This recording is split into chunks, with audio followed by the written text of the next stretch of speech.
Matikela, welcome to my YouTube channel. So today let's talk about Ramsipile. You guys know I'm a huge fan. I love Ramsipile. I love his mannerism, everything. Jay, when it comes to that courtroom, Ramsipile has won my heart.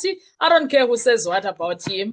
But now I'll always favor how his work is done because he has proven more than many times that he is a good lawyer. Okay, he's such a great lawyer. In fact, he's the best in the game. He has proven that in so many ways than one. So yes, Ramsipile's cross-examination of Mncube is strategically important because he is not simply trying to get Mncube to repeat his denial. He is testing whether the state can actually connect Mncube to the murder through independent evidence. So I'm going to talk about certain issues that I was like, I'm impressed, I'm happy. Firstly, Ramsipile changes the temperature in that courtroom very fast, Kesana. The biggest difference is the pace and direction of questioning from him. He's not mnisi, he's a very, polile, Ramsa. Ramsipile appears to be trying to take Mncube away from broad narrative answers and force the evidence into specific propositions. What exactly connects you to the event? Where is the independent corroboration? What proves that the person described by the state is actually Mncube? Do you see the kind of questions that he is asking? That is classic defense cross-examination. Don't allow the witness to remain in the realm of general explanations. Force the state's theory into individual evidential links. And that matters seriously in this case because the state case against Mncube has historically involved several different strands. Firearm evidence, ballistics, ammunition, and the evidence of police investigators.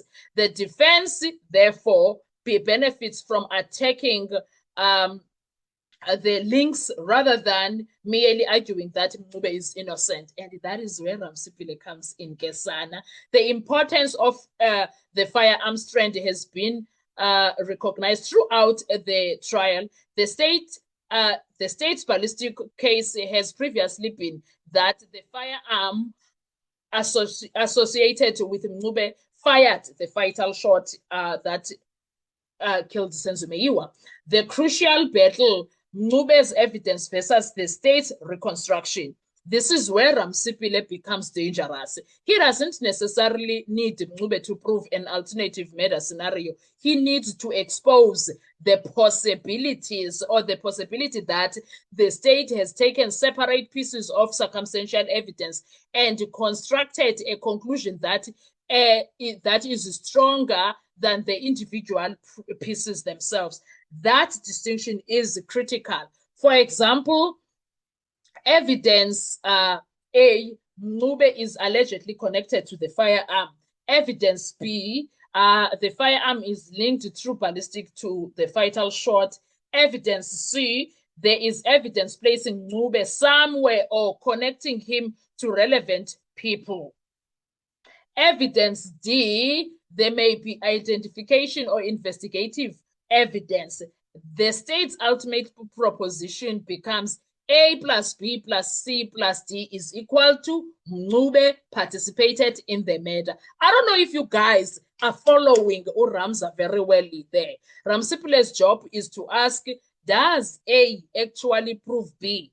Does B prove C? Does C prove D? And does the combination necessarily establish guilty? That is what Ramsipile is busy with, Kesana.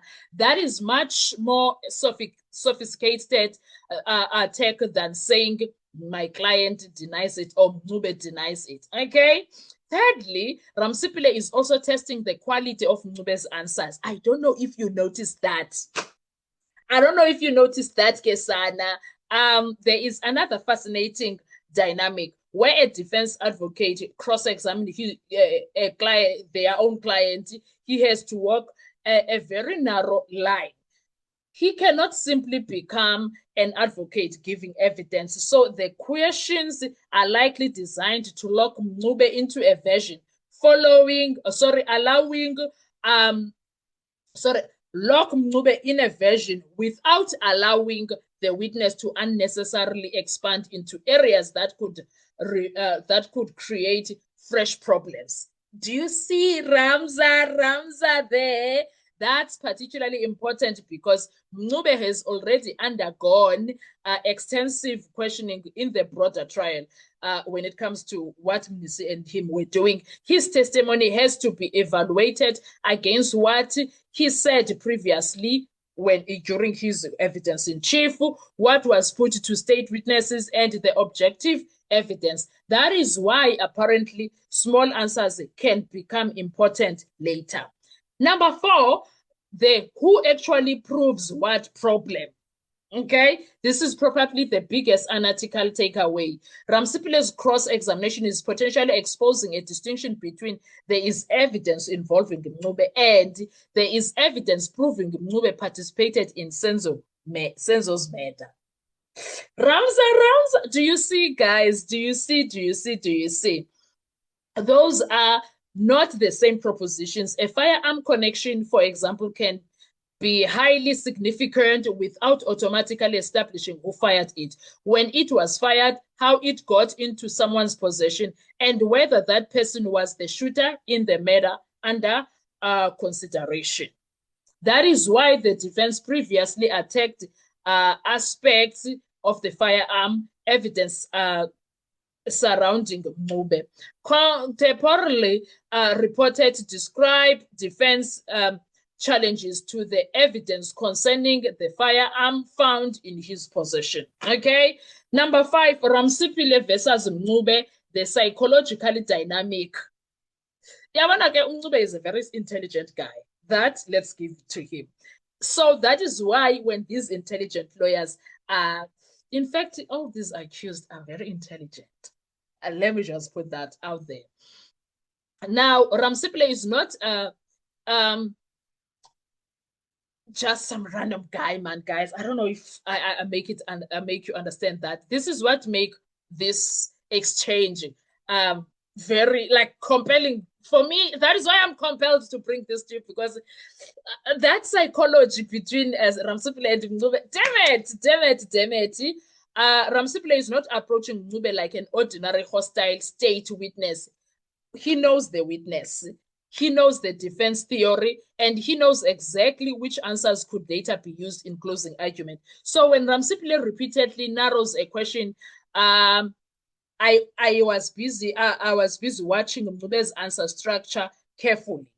Does he answer the precise question? Does he volunteer additional information? Does he concede something before explaining it? Does he distinguish between what he personally knows and what he was told? Does he accept factual propositions but reject the state's interpretation? Does he remember something now that he previously couldn't remember? Does his answer create a contradiction with another defense witness? Those are much more important than courtroom theatrics. And that is where I was like, the psychology between Mncube and Ramsipile. Damn it, man. The bigger evidential collusion. This is where yesterday's evidence became particularly interesting when placed beside the earlier Mncube evidence. The state doesn't win simply because Mncube's version has weaknesses according to them. Okay? The state has to prove its own version. That means Ramsipile can effectively say, even if you reject part of Mncube's account state, where is the evidence that establishes the state's alternative beyond reasonable doubt? Bring that. That is a very powerful defense position right now. Mncube's story is questionable, therefore he is guilty. You can't be saying that. State, you can't be saying that. Instead, the legal question remains, has the state proved the elements of its case against Mncube? That is where Ramsipile is showing off, Kesa. I don't know if you guys have noticed also that. Why is this cross-examination could matter in closing arguments? I think this is ultimately what Ramsipile is building. Imagine the eventual defense argument.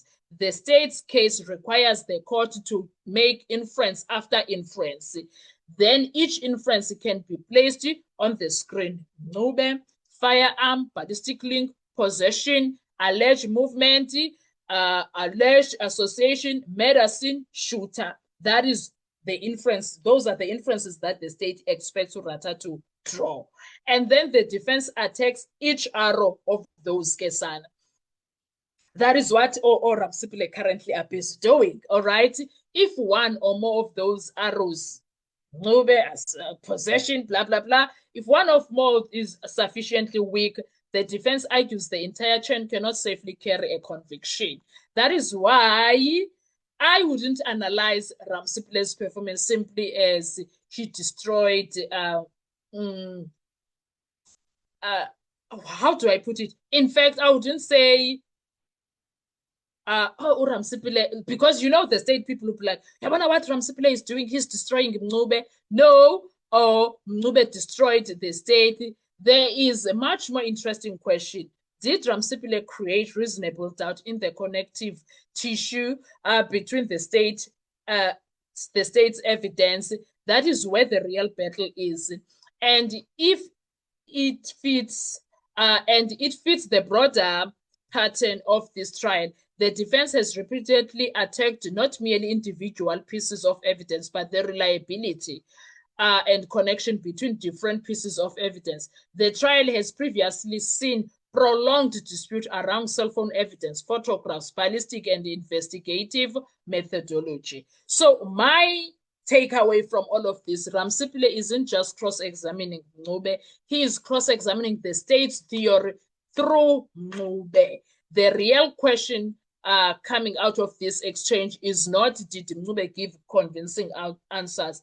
It's after Ramsipile strips away the assumptions, what independent evidence is actually left that places Ngcube inside the murder of Senzo Meyiwa?